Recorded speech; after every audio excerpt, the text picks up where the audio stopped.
Bonjour, comme le temps passe vite, comme le temps passe vite.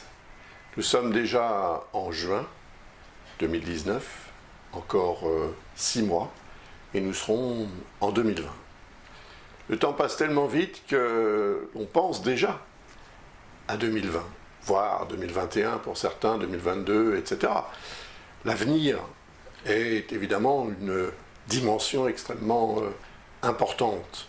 Le passé aussi, bien sûr, mais le passé, il est figé, il reste ce qu'il est. La mémoire, après, en fait un petit peu ce qu'elle veut, bien évidemment. Et l'avenir pose parfois question, et les questions qu'on se pose n'obtiennent pas nécessairement les réponses que l'on souhaiterait obtenir. Donc, le sentiment d'incertitude qui peut accompagner l'arrivée d'une nouvelle année, surtout dans les situations qui sont celles que vous pouvez connaître personnellement, qui sont celles aussi que l'on connaît sur le plan social, sur le plan économique, sur le plan politique. Tout cela intervient évidemment pour nous inciter à en savoir un petit peu plus sur ce qui pourrait éventuellement nous arriver si. Eh bien, derrière moi se trouve le thème de cette année 2020 que je vais survoler assez rapidement pour vous donner quelques informations d'avance.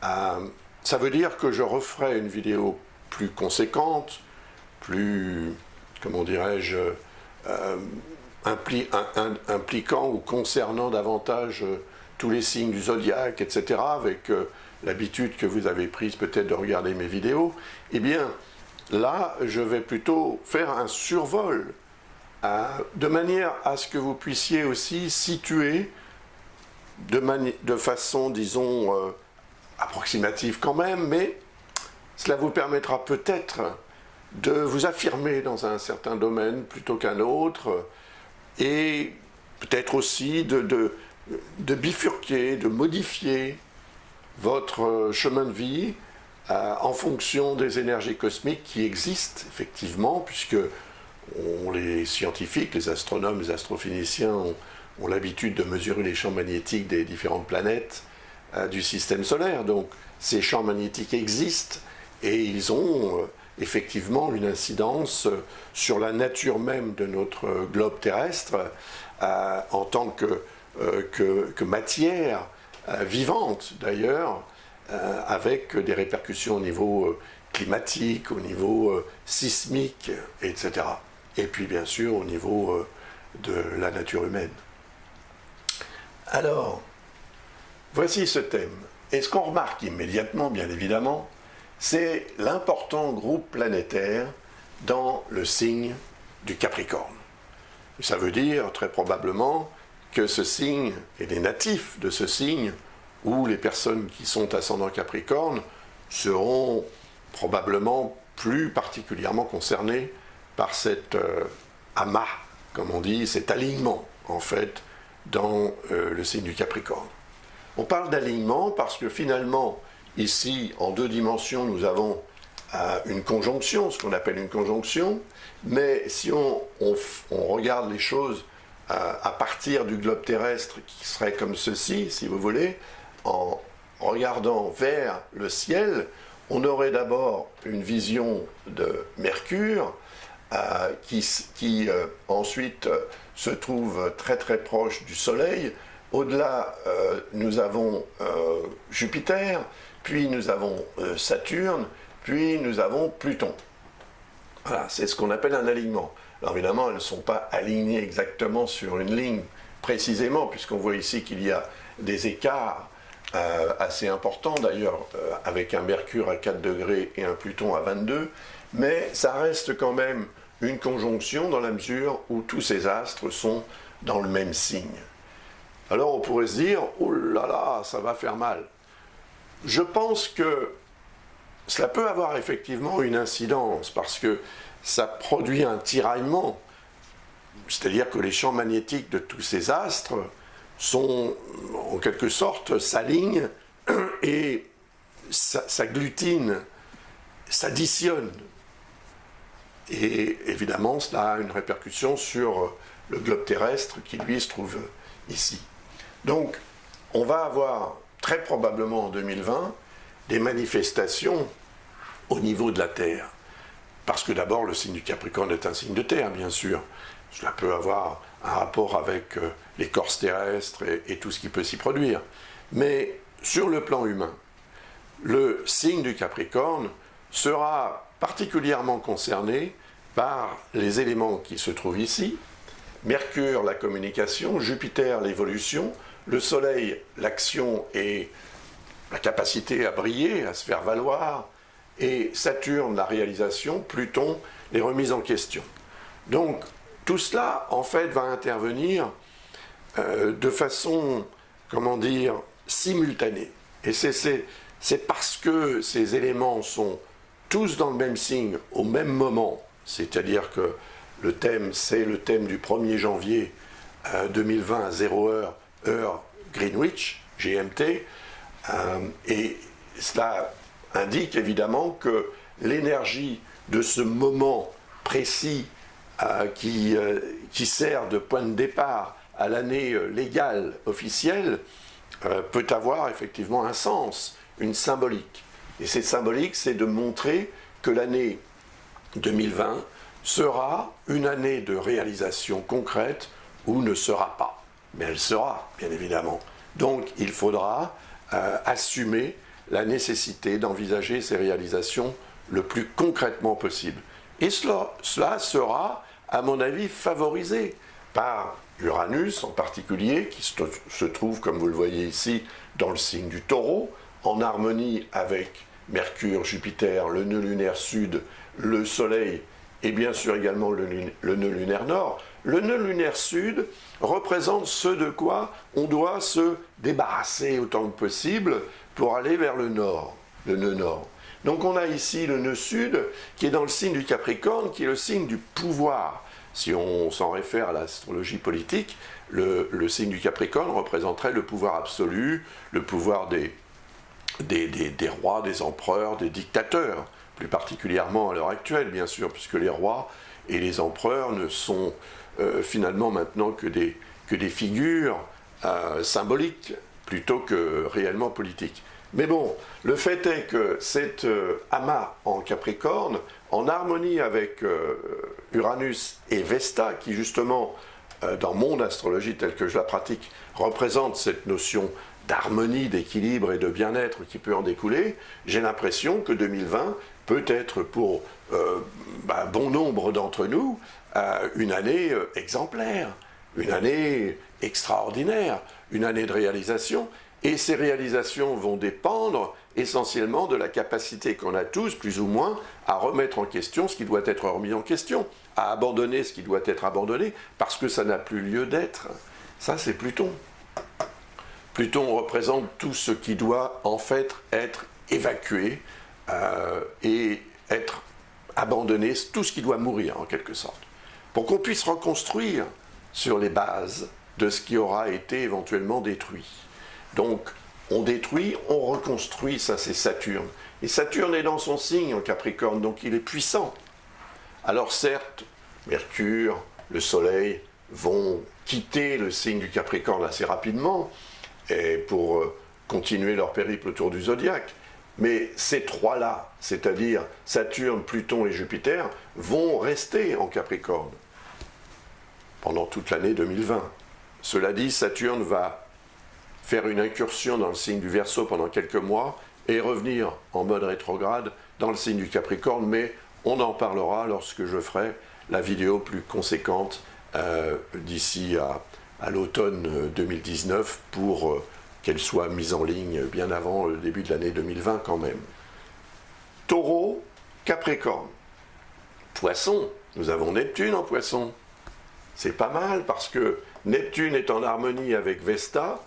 Neptune est également, on peut le dire, en harmonie avec Uranus, parce qu'Uranus est en Taureau, signe qui est en harmonie avec le signe des Poissons, et Neptune est également en harmonie avec ce qu'il y a ici dans le signe du Capricorne.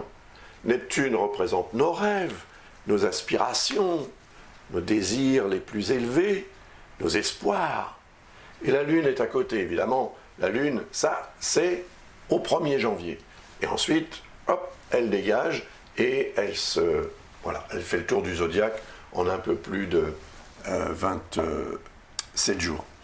Donc, cette position de la Lune est intéressante quand même, symboliquement, pour un début d'année, parce que le début de l'année, c'est un petit peu comme l'anniversaire, on débute une année, si vous voulez. Donc, c'est le moment où on fait les bonnes résolutions, si vous voulez, on communique les bons vœux, et on se dit, voilà, cette année, j'aimerais bien ceci, j'aimerais bien cela.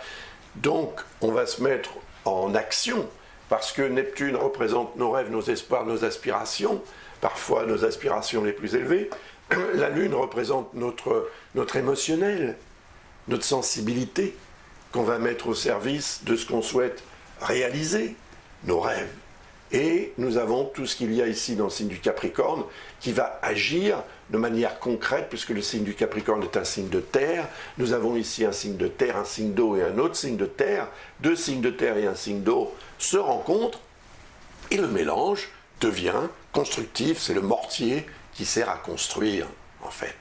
Donc il est fort probable que pour grand nombre d'entre nous, bien évidemment, certains plus que d'autres, toujours pareil, eh bien l'année 2020 soit une année très marquante sur le plan des réalisations, et ce, de façon très positive.